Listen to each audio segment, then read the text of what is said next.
António Sá da Costa, antigo Presidente da APREN, agora convidado deste Jornal das 8. O preço está cada vez mais baixo, a esta altura próximo de €1. Porquê que este preço é tão barato? Não sei. Há coisas que eu não sei explicar, não é? A pessoa não sabe tudo, não entende. Mas surpreende-o, pelo menos. Muitíssimo, muitíssimo. A mim, pessoalmente, surpreendeu-me o preço do leilão do ano passado, que teve um valor médio de €20 por megawatt-hora e o valor mais baixo foi 14,56, se não me engano. E quando eu entrei aqui para o estúdio, houve um amigo que me telefonou a dizer: olha, já há uns lotes que já vai num €1. Isso é um grande benefício. €1 é 2,5% do preço médio da eletricidade no mercado. Portanto, não sei explicar, porque o custo de operação e manutenção nunca houve preço assim em nenhuma parte do mundo. Ou o custo de operação e manutenção roda os 5, 6, €7, depende dos locais. O aluguer do terreno é mais do que €1 por megawatt-hora por ano. Portanto, eu não consigo explicar esse valor. Mas quem é que está a beneficiar com isso? Teoricamente, se me dissessem as coisas assim, quem iria beneficiar com isso era o consumidor. Tem que ser, o consumidor que vai beneficiar. Depois já podemos dizer quanto é que ele vai beneficiar. Mas eu não sei, porque nós não podemos analisar estas decisões só pelo preço, não é? Não sei o que é que se está a comprar. Se eu lhe disser que eu compro um carro novo por €5.000, pode pensar duas vezes. Se eu lhe disser que é €500, ainda pensa três vezes. O que tipo de carro é, não é? Deixe-me só interromper. Isto é uma pergunta para ignorantes, que é o meu caso. Quando eles estão no leilão a oferecer €1, isso significa que se comprometem a meter a energia na corrente a €1 o megawatt-hora. O megawatt-hora. Para que os nossos espectadores tenham uma noção, o consumo médio por habitante em Portugal é um bocadinho mais que um megawatt-hora.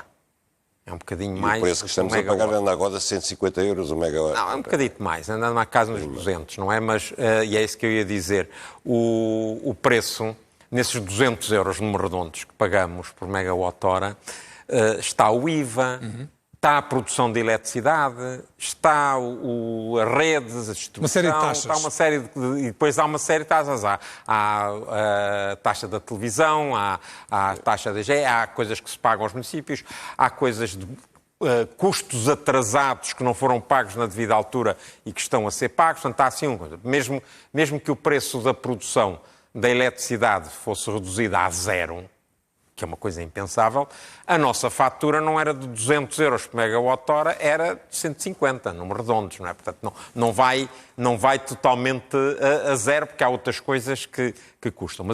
Mas também o que se está a falar neste momento, neste leilão, é uma percentagem muito pequenina. Isto representará, quando estiver em operação daqui a 3, 4 anos, para aí 2% da eletricidade. Portanto, não afeta, não reduz muito, mesmo contando com o leilão anterior, que foi o dobro da capacidade e um preço mais elevado. Vai diluir no grosso, da eletricidade que é oferecida e produzida. Portanto, a pessoa não pensa que vai passar a ter eletricidade de borla, não vai.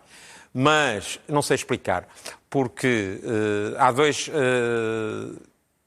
este leilão era mais complicado mais complexo que o do anterior do ano passado. Porquê? Porque o Governo, e bem, na minha opinião, resolveu pôr uma nova variável em cima da mesa. E essa variável é o armazenamento de eletricidade. O armazenamento que se põe, portanto, há aqui uma oferta de baterias. E muito se tem falado, muita gente fala sem saber do que está a falar, uma coisa que o Miguel acabou de dizer na peça anterior, que as pessoas dizem, falem, mas depois, concreto, não sabe, é que o que nós pagamos na conta da eletricidade não é só a energia que recebemos em nossa casa e que consumimos. Também estamos a pagar uma disponibilidade dessa energia. Estamos a pagar que carregue no botão lá em casa e aparece logo. E não tem que esperar que venha fazer algum pedido que vai... Portanto, isso também se paga, o facto de ter uma resposta imediata. Ter uma disponibilidade permanente. Permanente, 24 horas por dia. Por exemplo, há um dado em que se nós todos, quando temos o nosso contrato de eletricidade, temos uma potência contratada. E se nós fizermos a soma da potência contratada em todo o país, é 4 a 5 vezes superior à capacidade de produção. Porque nós não estamos todos a consumir no máximo ao mesmo tempo.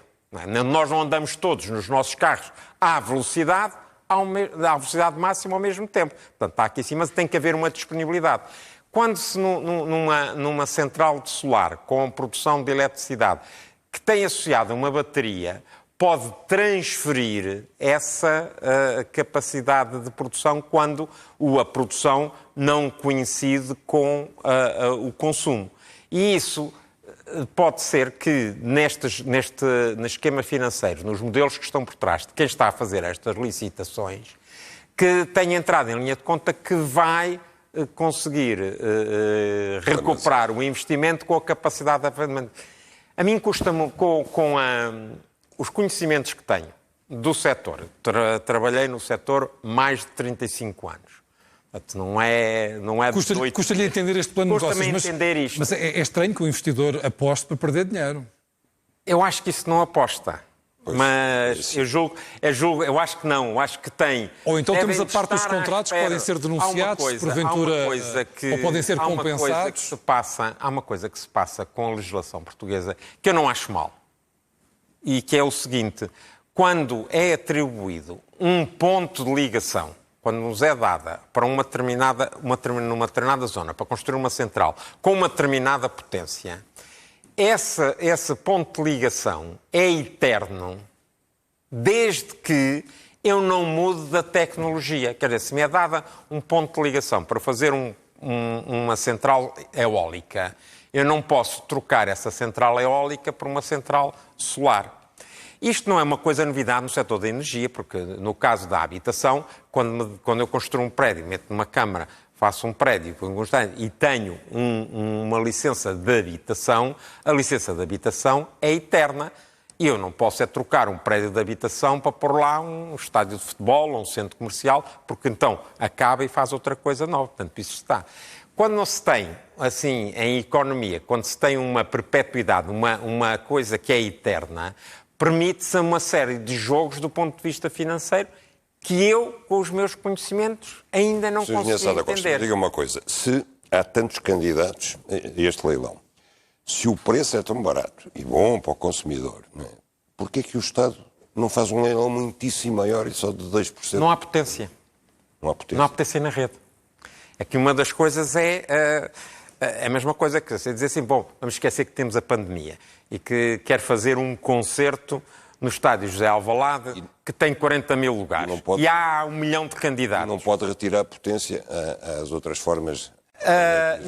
Não pode retirar. Ao carvão, às bagagens, etc. Não, porque isso nós precisamos de todas elas, não é? Para a gente dizer assim, não, olha, é a mesma coisa que dizer assim, não, agora vamos fazer aqui uma seleção e só entram os espectadores louros de olhos azuis e não entram os outros, não é? Portanto, há aqui... Mas nós precisamos de um mix, precisamos de centrais hidricas, precisamos de centrais eólicas, inclusivamente precisamos de centrais a gás. Porque o problema, há problemas muito complicados dentro do setor elétrico, não é? Porque o nosso problema grave no armazenamento, que é uma coisa importante, não é o armazenamento do dia para a noite, ou da noite para o dia, ou do dia de semana para o fim de semana. O problema grave que nós temos de armazenamento, do ponto de vista de produção de eletricidade de fontes renováveis, é que o mês em que nós temos mais recurso até já o tivemos acima do consumo, são normalmente os meses de março e abril. Os meses em que nós temos menos recurso, falar recurso renovável, relativamente ao consumo, são os meses de setembro e outubro. Porque já não há chuvas, já acabou, já secaram os rios e não vêm comer as outras chuvas, começaram. E o que é que acontece? É muito complicado transferir o excesso de março para setembro. São 6 meses que estamos ali a falar. Isto não é fazível com baterias. E, portanto, precisamos dos outros desequilíbrios. E se nós, só para terminar, e se nós pusermos em cima disso que nós temos uma variabilidade interanual entre os anos secos e os anos úmidos, em que, no caso português, a produção de hidroeletricidade num ano úmido chega a ser 3,5 vezes superior a um ano seco, em cima da outra. É muito complicado. Isso não é fácil de fazer, não é com as baterias, e eu julgo que isto não está a ser olhado. Portanto, não podemos concluir que, enfim, a energia solar é a energia do futuro em Portugal. É uma das do futuro. Não podemos apostar só numa, temos que apostar tudo, porque a solar não há à noite. Há mais à noite, há mais eólica do que solar, embora a diferença não seja assim tão grande. Portanto, nós temos que apostar num mix equilibrado. A hídrica, a eólica, a solar, a própria biomassa. Tem que haver, como a nossa alimentação, tem que haver um equilíbrio, um bocadinho de tudo. E tem que ser. Agora, tem que se ter muito cuidado. É como é que isto é tudo gerido. E esperemos, não é? Mas também estas coisas que temos agora... Não é para amanhã, o leilão faz hoje, daqui a 8 dias está a funcionar. Não, estamos a falar em coisas daqui a 3, 4 anos.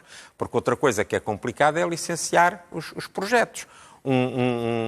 Nós fizemos o que fizemos no domínio da eólica, que todos nós sabemos, mas em média uma central eólica leva 5 anos a licenciar. Muito bem. Muito obrigado, Sérgio. Muito obrigado. Até uma próxima oportunidade. Uma boa noite. Obrigado.